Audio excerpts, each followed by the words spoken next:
Inondation aussi en Haïti, là en raison de fortes pluies et le sort s'acharne sur l'île, touchée par ailleurs par un séisme. 2 catastrophes en 5 jours dans un pays où la situation générale est déjà très difficile. Voyez les images avec les commentaires d'Esmeralda Labi.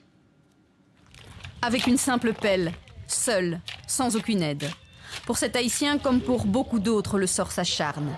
Des inondations dimanche, un tremblement de terre hier, dans un pays déjà très bas sur l'échelle du développement, un pays parmi les plus pauvres de la planète.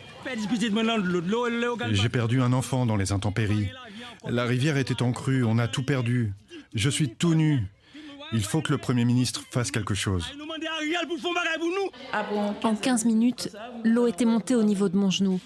Je suis allée chercher mon passeport et l'eau était montée au niveau de mon ventre. Je suis allée m'abriter sur l'escalier. J'ai failli être emportée par les eaux. Une cinquantaine de morts, des dizaines de disparus, des centaines de blessés. Les services de secours sont dépassés. Toute la ville a été inondée. C'est la première fois que nous vivons quelque chose comme ça. Même si avant il y avait déjà eu des inondations, c'est la plus forte que nous avons connue ici.